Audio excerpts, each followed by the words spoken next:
for sure. But, we'll just see how it goes. Damian, is Tom Brady, is he going to be responsible for Antonio Brown's success or failure with the Bucs? No, I don't think he's going to be responsible for his success or his failures. I think that, listen, Tom Brady definitely advocated for Antonio Brown being with Tampa Bay. You remember Bruce Arians was the same guy that said that Antonio Brown, he didn't see Antonio Brown being in this organization. So there's no question who advocated for Antonio Brown being with the team. We know that Antonio Brown is currently living with Tom Brady. So we know that the one aspect of Antonio Brown that everyone has been worried about is off the field. Well, guess what? He's going to be under the same roof as Tom Brady. But I think when it comes to on the field, I think Antonio Brown is going to feel a level of being indebted to Tom Brady for, constantly reaching out throughout the offseason when he wasn't with the Tampa Bay Buccaneers. And this is a guy that's going to play with a chip on his shoulder. Listen, the last time we saw Antonio Brown playing meaningful football, he was the best receiver in the National Football League, and there was no question about that. So I think you're going to see a hungry guy that's coming in, and I don't foresee Antonio Brown being a major headache or anything transpiring off the field, because I think he sees what the opportunities are with the Tampa Bay Buccaneers with Tom Brady, and that's a team that's going to be competing for a Super Bowl championship. When you look at it, and you look at Antonio Brown, and much like Damon's saying, I want to concentrate on the football field, because everything that transpired off the field, we already know. We know those issues. We know he's in court. He's dealing with it with his legal team, and they'll figure it out. And the responsibility relies on the organization as a whole to keep him out of those issues off the field. And he's going to be productive on the field. There's no question about it. You look at him with the Miami Dolphins. When he was at the New England Patriots, they played the Miami Dolphins.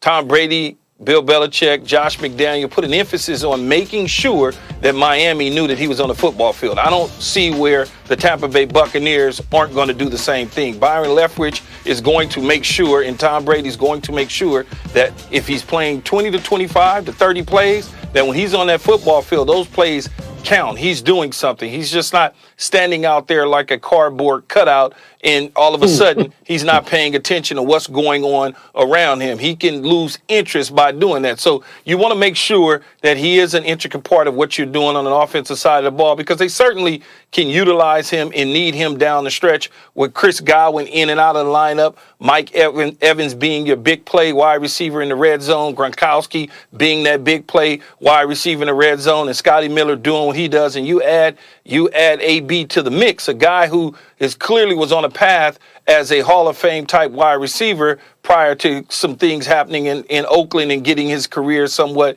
derailed. Now is back on track. If you go back and you look at Pittsburgh, when Bruce Arians had him in Pittsburgh, Bruce didn't coach him on the offensive side of the ball. He was primarily a special teams player. He didn't become a real viable receiver for the Pittsburgh Steelers until Todd Haley took over. But Bruce knows him enough and knows the people in the Pittsburgh organization to understand who Antonio Brown is. And I think Antonio realizes the mistakes that he's made, and he can't cost himself and do those things anymore, or he will be completely out of the NFL this time around.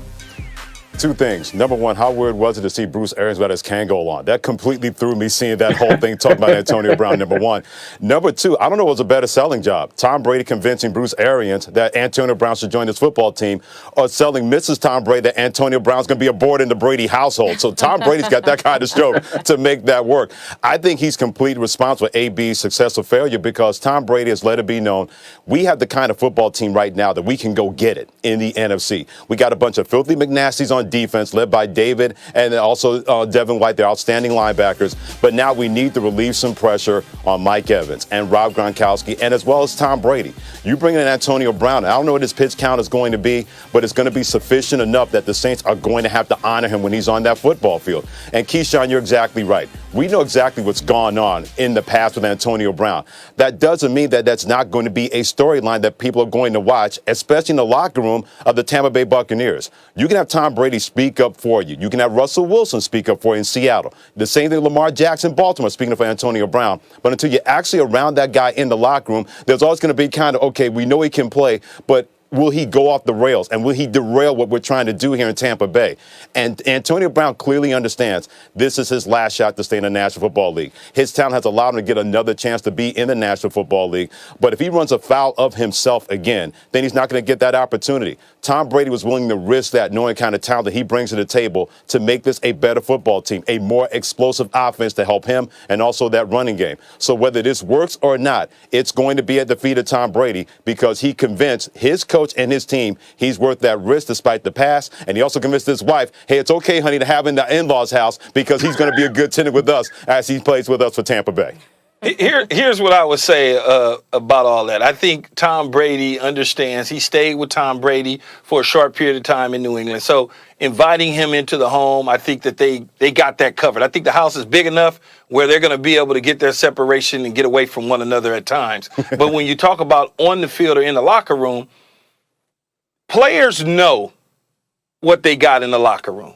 They understand. They get it. They've trained with him. They've been around. He's from the Florida area. They work out together in the offseason. So they understand who Antonio Brown is. They understand what makes him tick. They understand what will make him mad at the same time. So when you bring people inside of a locker room, guys that are there have been around him, whether it's in New England, whether it's in Pittsburgh, whether it was in college, we're just working out. So they have a clear understanding of who he is. I never worry about bringing an outside guy into a locker room, even though we're winning football games, because he can't derail us from doing anything.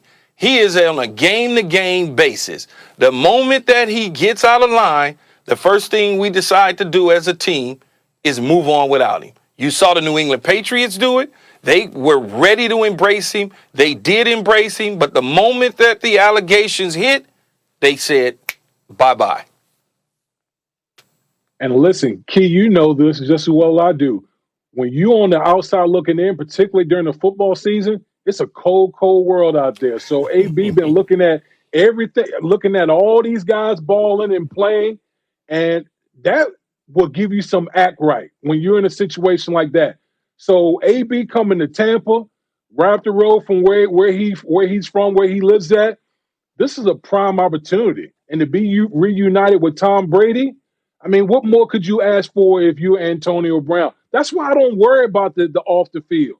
Okay? A guy like Antonio Brown has been humbled. He's been humbled by sitting on the outside, sitting on the couch, watching TV as all these other guys have been playing football games. Now he has the opportunity to play on the field. Guarantee he's ready to show up and show out for the Tampa Bay Buccaneers. Well, D-Win and Keyshawn, I hope you gentlemen are extremely right because I think you two can agree with me on this. I'm tired of the future unlived when it comes to Antonio Brown. When you have that kind of ability, you should be in the National Football League continuing to help football teams. And I'm not asking him to be perfect. Nobody should ask him to be perfect. But when you've had the kind of story that he's had, being a low-round draft choice, being one of the best receivers of your generation, I'm tired of seeing Antonio Brown not being in the National Football League. And I hope he's more tired of that than anybody else. Because if he's not, then once again, it's going to be like, yep, we gave him another opportunity and he couldn't do it. I don't want to have the conversation of the future unlived when it comes to Antonio Brown not being in the NFL when his talent shows that he's supposed to be there, but his off-the-field persona has kept him out of the NFL until this point when he plays on Sunday versus Tampa Bay. Well, this is definitely a huge opportunity for Antonio Brown. He's a 7-time Pro Bowler, over 11,000 yards receiving, 75 touchdown receptions in his 10-year career. So it is his opportunity.